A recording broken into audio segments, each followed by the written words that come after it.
அன்னைக்கு நம்ம சைலஜா ஒரு பொண்ணை கூட்டிட்டு வந்தாலே நந்தித்தானு, அத பத்தி ஒண்ணுமே சொல்ல மாட்டேங்கிறீங்க. இன்னும் என்ன சொல்லணும்? அதான் அன்னைக்கே சொல்லிட்டேனே, நல்ல அடக்கமான பொண்ணு. சொன்னா மாத்திரம் போதுமா? முதல்ல நாட்டு நடப்ப ஒரு ஓரமா ஒதுக்கி வச்சுட்டு வீட்டு விஷயத்துக்கு வாங்க. பேப்பர் படிக்கிறாராம், பேப்பர். இத சொல்லத்தான் அங்கேயும் இங்கேயும் நடந்துகிட்டு இருந்தியா? தெரியுதுல்ல, பேச வேண்டியது தானே. அப்புறம் எதுக்கு எதுவும் தெரியாத மாதிரி இருந்தீங்களா? நல்ல விஷயம், பிள்ளையோட வாழ்க்கை விஷயம். உன் வாயால ஆரம்ப மாட்டேன்னு தான் காத்துக்கிட்டு இருந்தேன். கணேஷ்கிட்டே ஒரு வார்த்தை இதை பற்றி பேசிட்டு அப்புறம் முடிவெடுப்போம். நமக்கு மட்டும் பிடிச்சிருந்தா போதுமா? அவங்ககிட்ட வார்த்தை கேட்டா நல்லது. கணேஷ் வரா. வாப்பா கணேஷ். என்னப்பா, என்ன விஷயம்? எல்லாம் நல்ல விஷயம் தான்ப்பா. இப்படி முட்டையா சொன்னா எப்படிங்க? கல்யாண விஷயம்னு சொல்லுங்க. யாரு? சைலஜாக்காமா? வரன்னு எதுவும் வந்திருக்கா? பாருங்க, இவன் கல்யாணத்தை பத்தி பேச கூப்பிட்டா இவன் தங்கச்சி கல்யாணத்தை பத்தி ஞாபகம் ஊட்டுறான். எனக்கா? முதல்ல தங்கச்சி கல்யாணம் நடக்கட்டும், எனக்கு என்ன அவசரம்? உன் தங்கச்சிக்கு மாப்பிள்ளை கிடைக்கும் போது அதை பத்தி பேசலாம். இப்ப நீ சொல்லு, அன்னைக்கு சைலஜாவோட வீட்டுக்கு வந்தாலே நந்திதா. யாரு? எந்த பொண்ணு? யாரா? அன்னைக்கு நீ கூட அந்த பொண்ணை பார்த்ததும் பேரிஞ்ச மாதிரி நின்னியே. ஆமாமா, ஆமா ஆமா. அந்த பொண்ணை தான் உனக்கு பார்க்கலான்னு நினைச்சுட்டு இருக்கிறோம்.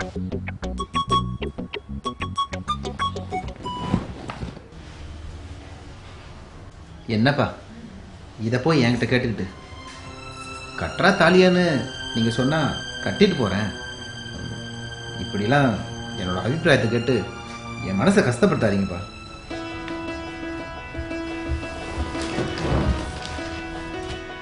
பாத்தியா என் பிள்ளைய? நான் அன்னைக்கே சொன்னேனே, என் பிள்ளை ரொம்ப நல்லவனு. இப்ப யாரு இல்லைன்னு சொன்னா?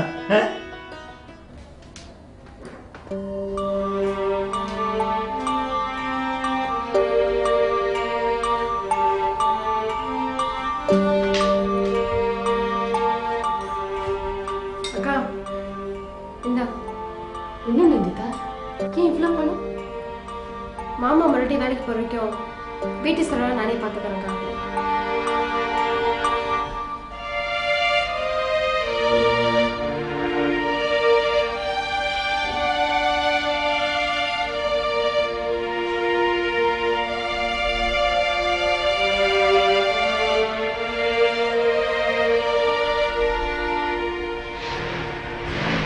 அக்கா, கொஞ்ச நேரம் இங்க வாயே. என்ன நந்திதா, நீ வாயே. என்னன்னு தான் சொல்ல. அக்கா, கணேஷோட அப்பாவும் அம்மாவும் வந்திருக்காங்க. சரி, நீ போ, நான் வந்துடுறேன்.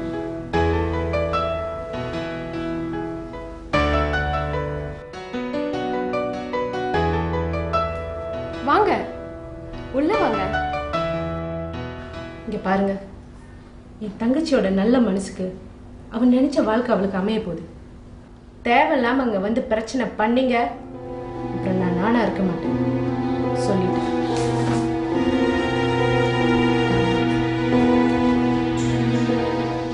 வாங்க வாங்க, திடீர்னு வந்திருக்கீங்க. சொல்லிட்டு வந்திருந்தா பலகாரம் எல்லாம் செஞ்சு வச்சிருப்பேன். சுப காரியத்தை ஏன் தள்ளி போடன்னு சொல்லி உடனே கிளம்பி வந்துட்டோம். அவர் இல்லைங்கண்ணா. வாங்க வாங்க. என்ன தம்பி இது, கையிலையும் காலிலையும்? சின்ன ஆக்சிடென்ட். உட்காருங்க. பார்த்து போறது இல்லையா தம்பி? இந்த காலத்துல பார்த்து போறவங்களுக்கு தான் தொல்லை. தார்மாரா வண்டி ஓட்டுறவங்க நல்லா தான் இருக்கிறாங்க. தப்பு என்னோட தான். வேகமா போனேன், அதுக்கு தான் இந்த தங்கனேன். நாங்க ஒரு சுப காரியம் பேசலான்ட்டு வந்தோம். ஆனா என்னங்க, தாராளமா பேசலாமே. நீங்க தானே சொன்னீங்க நல்ல காரியத்தை தள்ளி போடக்கூடாதுன்னு. வந்து எங்க மகன் கணேஷ்க்கு உங்க மச்சனிச்சிய பொண்ணு கேட்டு வந்திருக்கிறோம்.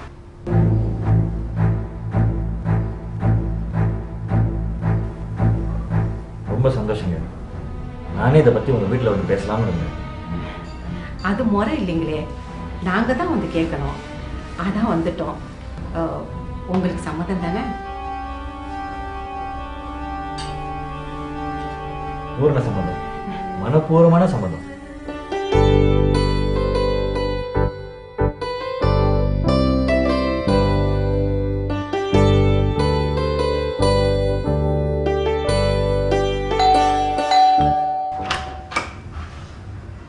ஹாய், உள்ள வாங்க.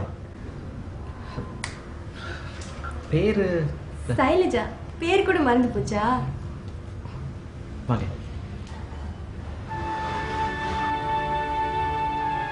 தேங்க்ஸ்.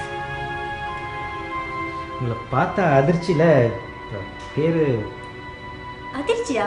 என்ன பார்த்து அதிர்ச்சியா? ஏன் என்கிட்ட இருந்து ஏதாவது மறைக்கிறீங்களா? நீங்கள் முதல்ல உட்காருங்க. குடிக்க ஏதாவது? அதெல்லாம் ஒன்றும் வேணாம் ப்ளீஸ். நான் வந்த விஷயத்த சொல்லிட்டு சீக்கிரம் போயிடுங்க.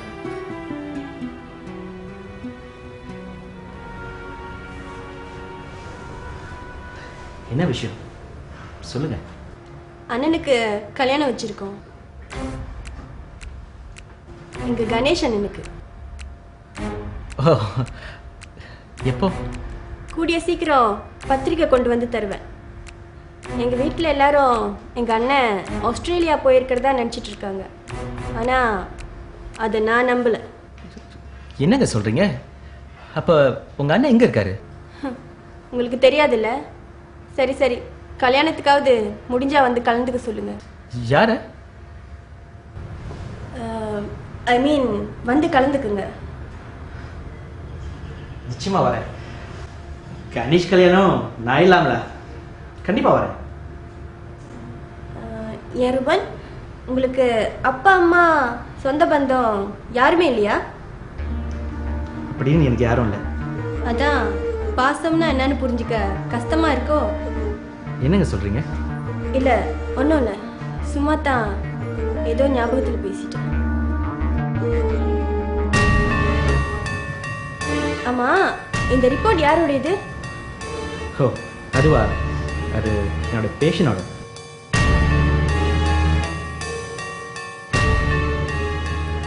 ஐம் சாரி, எங்க அண்ணனோட பேர் மாதிரி இருக்கேன்னு தான் கேட்டேன். இல்லைங்க, இது வேற கார்த்திக். சரி, அப்ப நான் கிளம்புறேன். மறக்காம சொல்லிடுங்க. சரிங்க. இல்லைங்க, யார்கிட்ட சொல்றீங்க? என்னங்க என்னை குழப்புறீங்க? முகமெல்லாம் வேர்த்திருக்கு, தொடச்சுக்குங்க. அப்படிலாம் ஒன்றும் இல்லையா? ம்.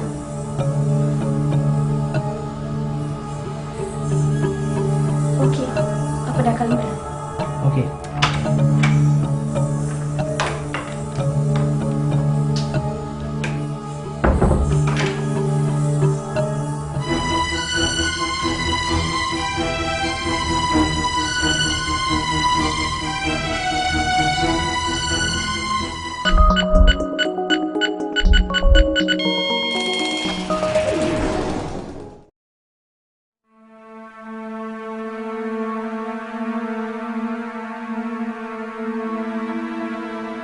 என்ன ரூபன், என்ன யோசிச்சுட்டு இருக்கீங்க?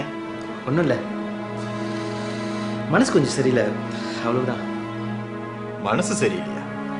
உங்களுக்கா? ஏன், என்ன பிரச்சனை? என்கிட்ட சொன்னா நான் உதவி செய்ய மாட்டேனா? ஓ, என்னடா அவன், இவனுக்கே நாம உதவி செஞ்சாதான் உண்டு, இவன் எப்படி நமக்கு உதவி செய்ய போறான்னு நினைக்கிறீங்களா? இன்னொன்னும் அப்படிலாம் ஒன்றும் இல்லை. அப்படி இல்லைன்னா உங்க பிரச்சனை என்கிட்ட சொல்லலாமே. சரி, நான் ஒரு கதை சொல்றேன், கேட்குறியா? கதையா? சொல்லுங்க சொல்லுங்க, கதை கேட்டு ரொம்ப நாள் ஆச்சு. ஒரு காட்டுல ஒரு முனிவர் கடும் தவம் செஞ்சுட்டு இருந்தாரு.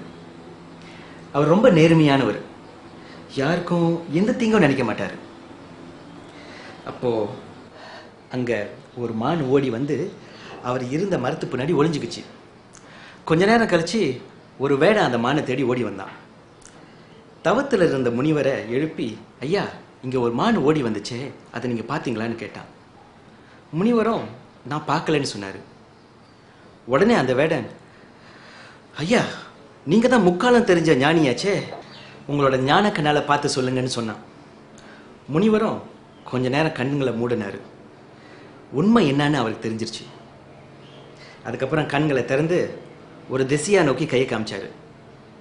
வேடனும் உடனே, ஓ அந்த திசையில தான் அந்த மானு ஓடி இருக்கும்னு நினச்சிட்டு அந்த திசையை நோக்கி ஓடிட்டான்.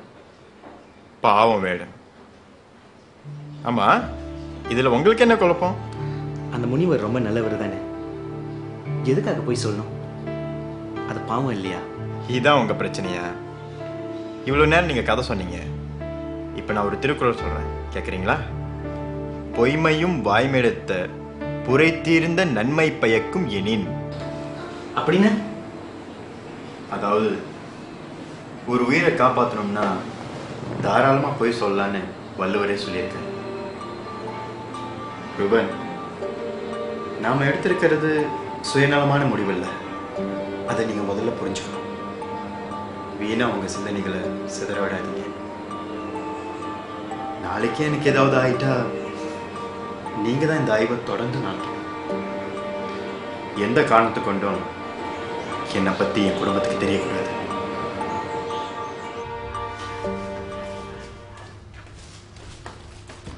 அப்பா, நான் கொஞ்சம் வெளியே போயிட்டு வரேன். கணேஷ், அடுத்த வாரம் கல்யாணம்.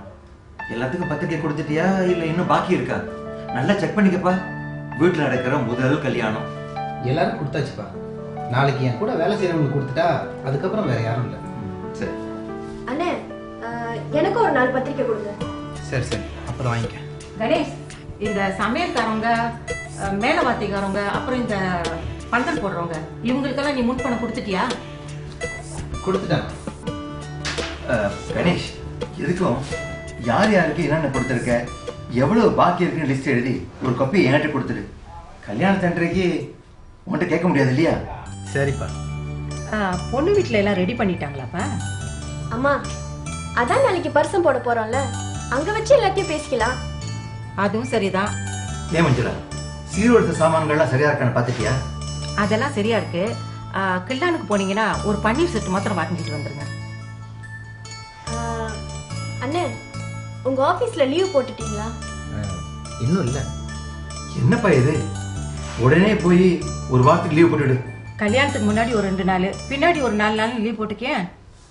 சரிம்மா. அப்புறம் அண்ணே, ஹனிமூனுக்கு எங்க போற மாதிரி பிளான்? அது ரொம்ப முக்கியம். சும்மா இரு. ஆமாப்பா, எங்கேயாவது வெளியூருக்கு போயிட்டு வாங்க. அப்பதான் நீங்க 2 பேரும் மனசு விட்டு பேசிக்க முடியும். ஆமாண்ணே, அப்பதான் அண்ணிய பத்தி உங்களுக்கு நல்லா தெரியும். இல்லனா அவங்கள பத்தி உங்களுக்கு தெரியவே தெரியாது. கொஞ்சம் பேசாம இருக்கியா?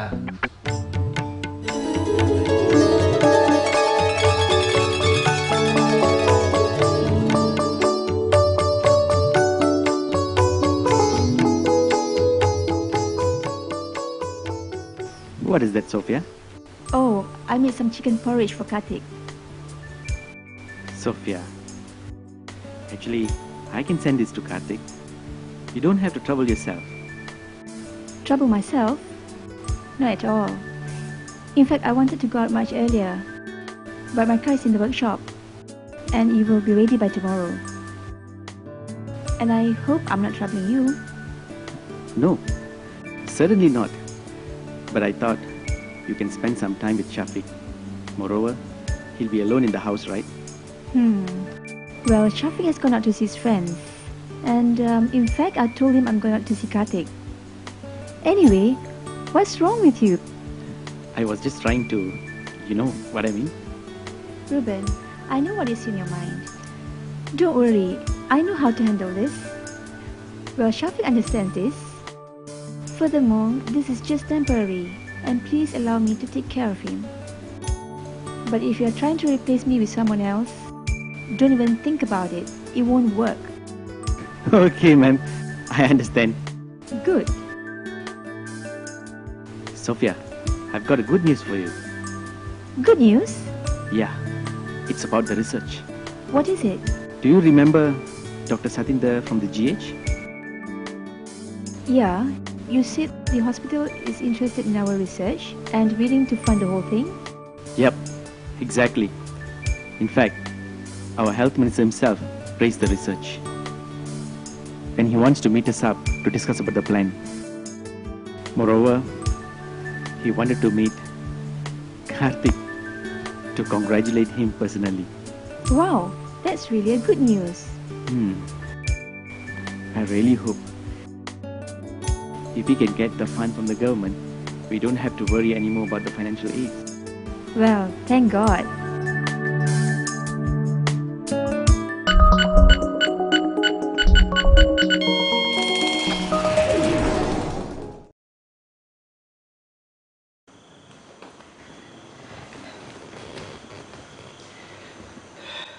உன்னோட சாம்பிள்ஸ்லாம் யூகேக்கு அனுப்பியிருக்கேன். இன்னும் ஒரு 2 வாரத்தில் அது ரிசல்ட்ஸ் வந்துடும். அந்த ரிசல்ட்ஸ் மட்டும் நாம் எதிர்பார்க்குற மாதிரி இருந்துச்சுன்னா நம்ம ஆராய்ச்சியோட 2வது கட்டத்தை தாண்டிடுவோம்.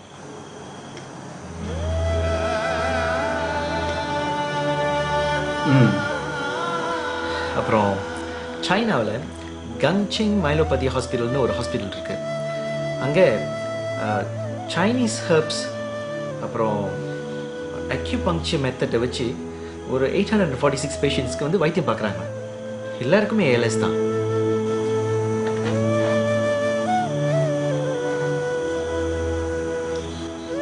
இது வரைக்கும் யாரையாவது குணப்படுத்தியிருக்காங்களா? சரியான இன்ஃபர்மேஷன் தெரியல. ஆனால் அந்த சைனீஸ் ஹெர்ப்ஸ் எல்லாம் கலெக்ட் பண்ணி அதுலேருந்து அந்த அப்ஸ்ட்ராக்ட் எடுத்து நம்மளோட ஆராய்ச்சியில் அதை பாய்க்கலான்னு நினைக்கிறேன். ஷூர், செய்யலாம்.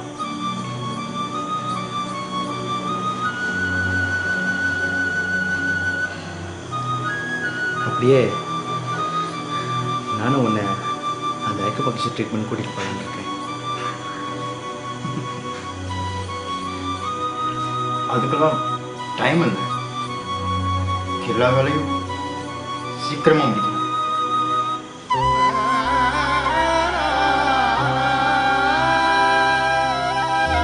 என்னாச்சு? எவ்வளோ பெரிய நியூரோ சர்ஜன், நீ சாதிக்க வேண்டியது நிறையா இருக்கு. உனக்கு போய் இந்த மாதிரியான நோய் அந்த கடவுள் ஏன் கொடுத்தான்னு தெரியல.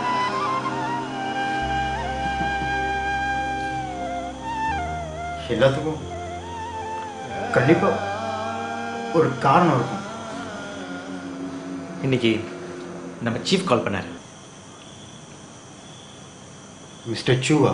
ஆமாம், நம்ம பழைய ஹாஸ்பிட்டலில் ஒரு விஐபி பேஷண்ட் அட்மிட் பண்ணியிருக்காங்களாம். அவருக்கு மூளையில் கட்டியான், ரொம்ப பெருசாக வளர்ந்துருக்கான். அதை முறைப்படி ஆப்ரேஷன் பண்ணி எடுக்கணுமா. ஆனால் நீ மட்டும் இருந்தால் கவலையே பட மாட்டேன்னு சீஃப் சொன்னார். நீ நல்லா இருந்தா நானே உன்னை கூட்டிகிட்டு போய் அவரை சிகிச்சை பண்ணிடுவேன்.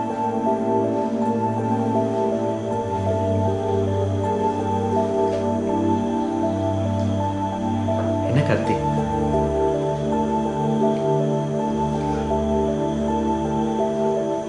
என்னால யாருக்கும் லாபம் இல்லை.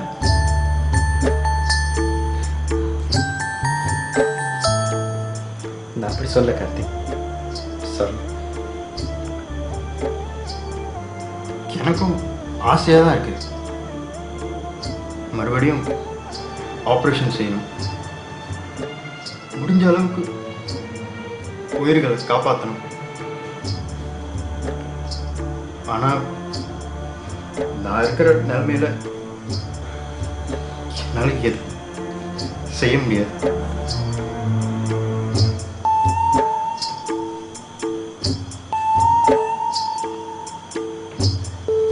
ஆனால்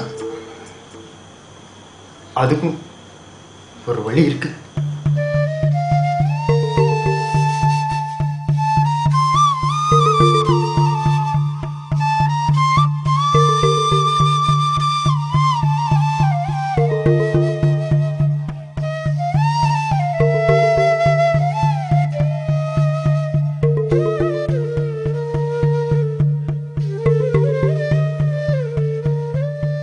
Karthik?